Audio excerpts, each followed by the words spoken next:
October 22nd, 1942, El Daba, Egypt. The North African desert stretches endlessly under the burning sun, its dunes shimmering like molten gold. Among the scattered Italian defensive lines of the WWII Armored Division, the men of the 132nd Tank Regiment lean against their dusty M1340th tanks, smoking, laughing, and squinting toward the horizon. The rumor is spreading fast. The Americans have arrived, and with them, a new tank, another toy from Detroit. Sergeant Vittorio Mazzini mutters, flicking ash from his cigarette. They think they can win this war with tin cans and chewing gum. His comrades laugh, the sound dry and brittle in the desert wind. Around them, the camp is a sprawl of sandbagged gun pits, dugouts covered with netting, and Italian field guns, two 75mm Cannon D-75-27s, dug in and aimed toward the west. The afternoon heat is oppressive, and the men are tired of waiting. Across the front, the British 8th Army has gone silent for 2 days, a silence everyone knows can only mean one thing: something is coming. A distant rumble cuts through the wind. The sound is faint at first, like thunder rolling beyond the dunes. Then it grows deeper, mechanical, rhythmic. The laughter fades. Men straighten up, shading their eyes. Through the heat haze, shapes begin to form, dark silhouettes crawling forward across the sand. Carrying imagery, someone shouts. Enemy tanks, binoculars flash. Captain Ricci, the company commander, steadies his field glasses and frowns. The machines are unlike any he has seen before. Boxy hulls, wide tracks, tall turrets with long 75mm guns. They are bigger than the American Stewards the Italians faced months ago, and their engines have a steady, throaty growl that carries across the desert like the approach of a storm. They look new, he mutters.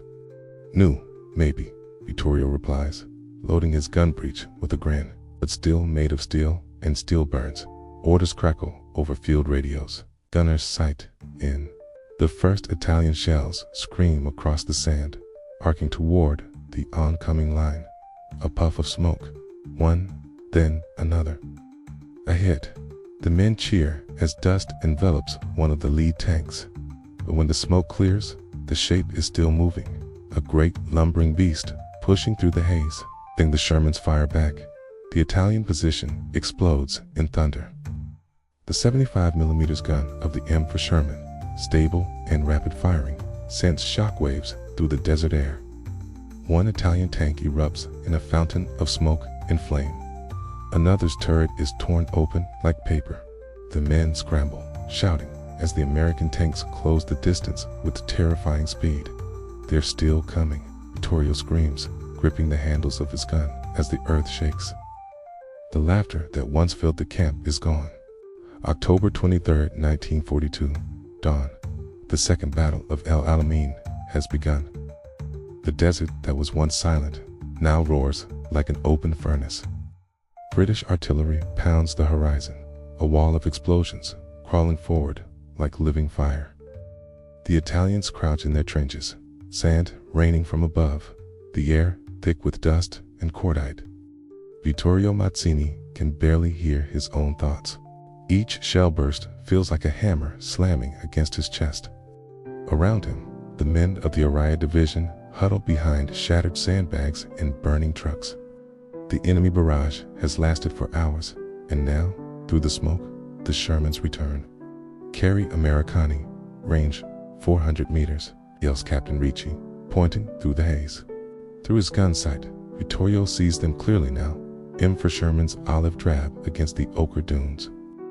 They move with unnerving calm, tracks grinding over wreckage, guns steady even as shells burst around them. Their turrets pivot smoothly, precise as watch mechanisms. The Italians open fire.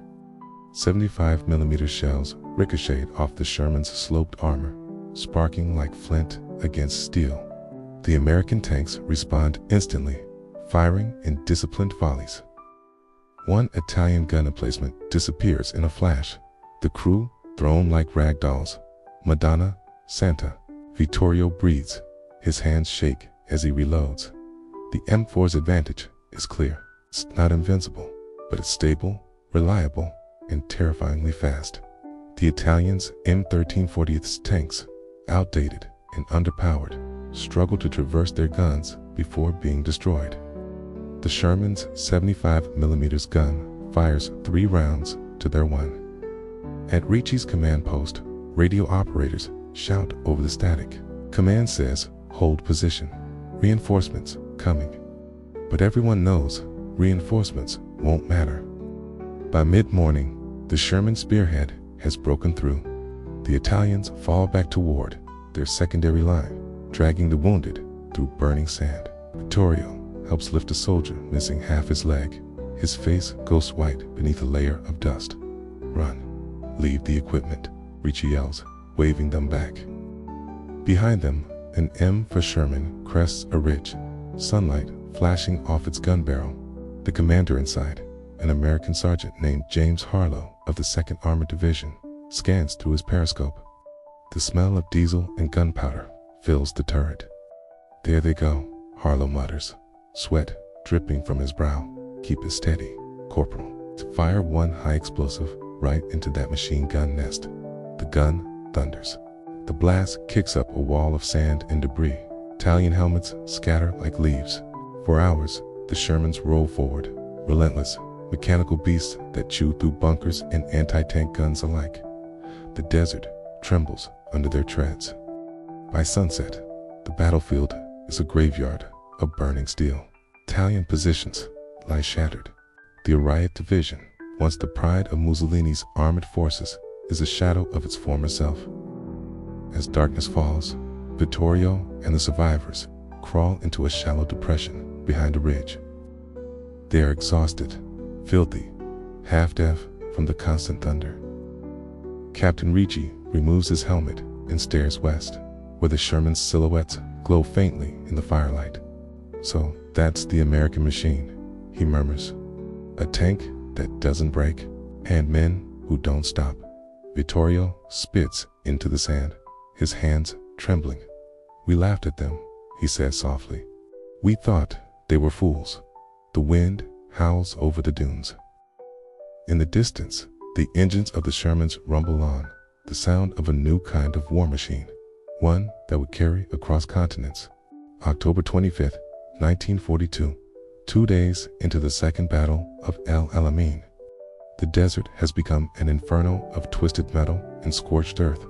Every ridge hides a gun, every dune a corpse. The Italians are fighting not for victory now, but for survival.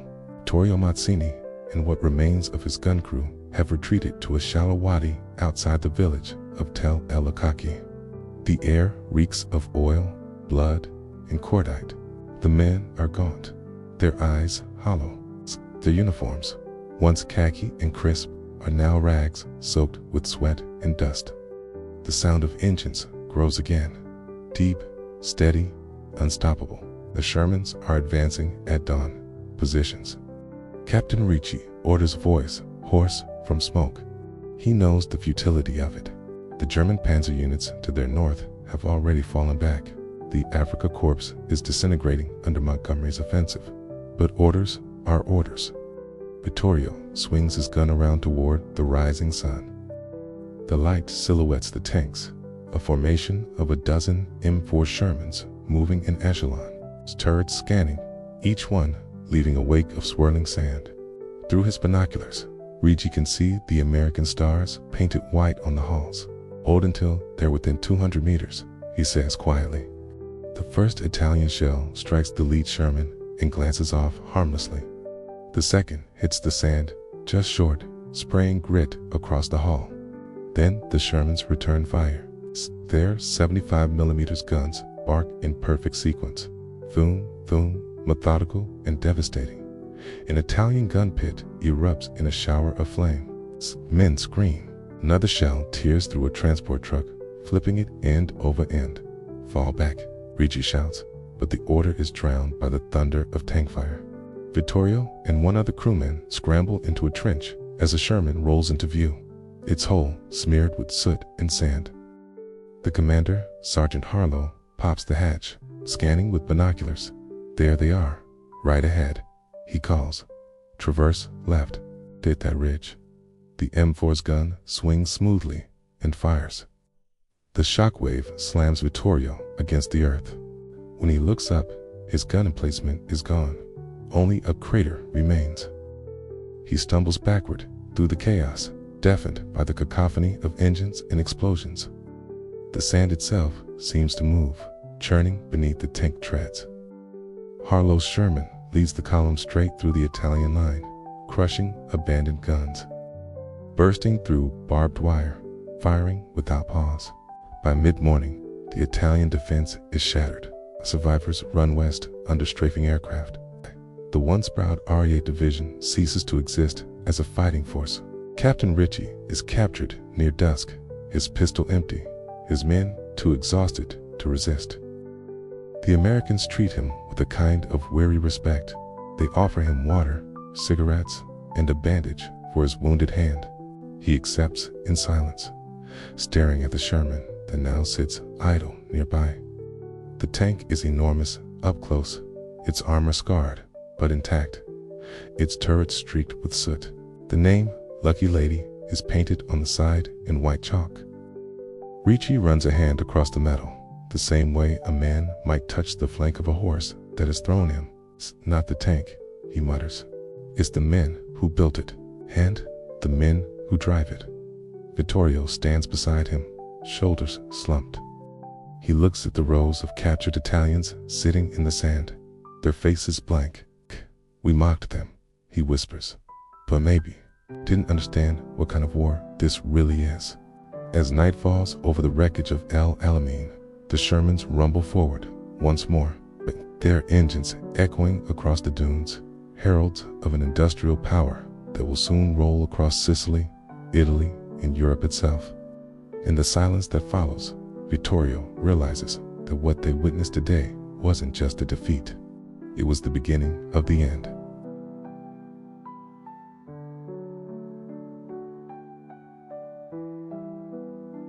Dawn, October 26, 1942. The sky above the North African desert turns from ink to pale gold. Smoke pillars rise in the east, where Montgomery's artillery continues to pound Axis retreat routes. For the first time, Vittorio Mazzini wakes not to the bark of orders or the scream of shells, but to the sound of an American soldier humming a strange, steady tune that feels impossibly calm. He blinks in disbelief. The Americans are serving coffee to prisoners. Metal cups clatter, steam rises from tin kettles, and somewhere a gramophone plays faint swing music carried by the dry wind. The scent of roasted beans and rationed bread mingles with dust and oil across the makeshift camp. Captain Ritchie sits under a canvas awning, his hands bound loosely. An American lieutenant, tall, composed, with a patch of the 1st Armored Division on his sleeve, approaches. "Captain," he says with a polite nod, "you fought well. You gave us a tougher time than the reports said we'd get." Ritchie studies him. "You bring coffee to your prisoners?" he asks, half incredulous. The lieutenant shrugs. "War's ugly enough. It's no point making it worse before breakfast." That line stays with Ritchie. It is not arrogance. It's matter-of-fact decency. Kind his men had forgotten could exist in war. Vittorio watches as the Shermans roll out again, a convoy heading west toward the retreating Axis lines. Dust rises behind them like ghosts. The tanks are scarred, but their crews are laughing, slapping the armor, joking about home. These aren't machines of cruelty. It's their tools, driven by men who believe they'll make it back alive. Later that day, the captured Italians are marched toward a collection point under British supervision. Vittorio glances once more at the horizon. For months, they had mocked the Sherman, called it the Tin Beast, the toy tank, Il Barattolo Americano, the American tin can.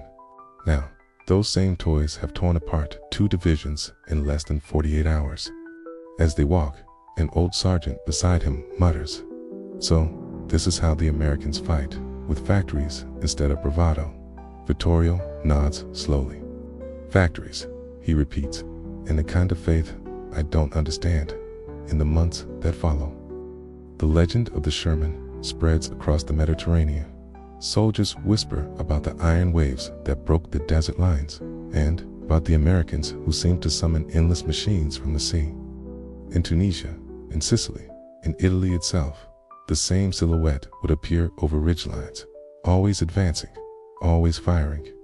For Vittorio, the image of that first M4 tank rolling through the dunes under fire, unbroken, becomes burned into memory. Years later, when the war ends and he returns home, he finds work as a mechanic in a small garage outside Florence. Sometimes, when he slides beneath the chassis and feels the solid weight of steel above him, he remembers the sound, the low, unshakable growl of a Sherman engine climbing through the sand. He never laughs at it again, because on that day in 1942, the Italians learned a truth written not in propaganda, but in fire and dust. It wasn't the armor or the gun that made the Sherman unstoppable. It was the spirit of the nation that built it. The same spirit that would drive them across Africa, Europe, and ultimately to victory.